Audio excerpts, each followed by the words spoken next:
I bought the Lumix S5 Mark II 20-60 bundle and recently got my hands on the Sigma 28-70. In this video, we'll discuss which has the better autofocus, functionality, and the real-world use of both. You decide which lens is best for you, and at the very end, I'll tell you which lens lives on my camera. The Sigma 24-70 is $800, while the Sigma 20-60 lens is $500. This is if you buy the lenses by themselves. If you need to buy a camera body, it is significantly more cheaper, with the Lumix lens line and their kit bundles, around $500 cheaper. Let's talk through the physical differences. The Sigma is slightly bigger and is heavier than the Lumix at 16.6 ounces, while the Lumix weighs 12.35 ounces. I like to throw on a perfomance filter for a lot of my shots, so I was happy to hear that both lenses have the same filter size, at 67 millimeters. One thing that did take some getting used to was having to relearn how to zoom in and out. When I started using the Sigma lens, it rotates in the opposite way basically compared to the Lumix. A big physical advantage the Lumix has over the Sigma is that it's fully weather sealed. The Sigma only has what they call splash and dust proof. What you're looking at is a scene I set up in my living room. Each clip has the same lighting, shutter angle, and ISO. The only difference is the aperture. I set the aperture as widest as I can at each focal length. Here you see the field of view you're losing using the Sigma at 20 millimeters versus the Lumix at 20.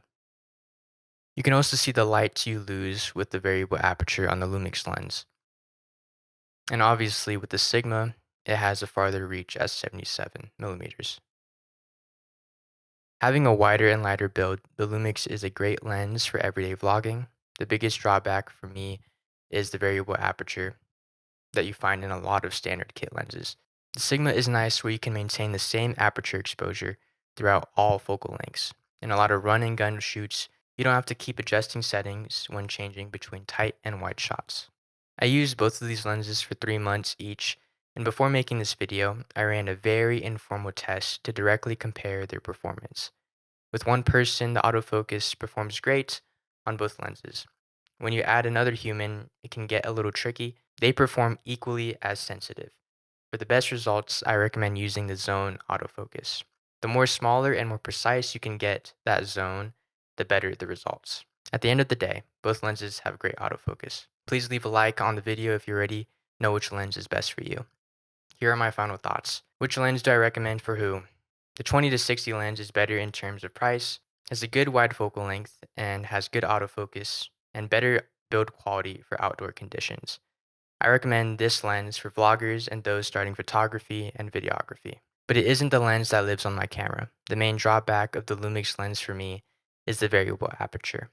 At its lowest aperture, it isn't even fast to begin with, I say at least. For my work, I need a lens that can give me wide and close-up shots fast without exposure changing so much. For photography, I shoot a lot of e-commerce fashion content and need to be able to get close-up detail while still maintaining wide shots quickly. And in editing, we're consistently working with like hundreds of photos at a time.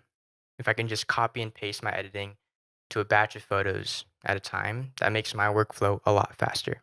If the exposure is constantly changing, this makes editing more tedious. When talking about videography, I just need that lower aperture for that depth of field. If you want to get the most out of your Lumix camera, I made a video about how to fully optimize your camera settings for both video and photo content. And that's the end of the video. I hope you enjoyed it, and if you did, please consider subscribing. Hope to see you in the next one. God bless.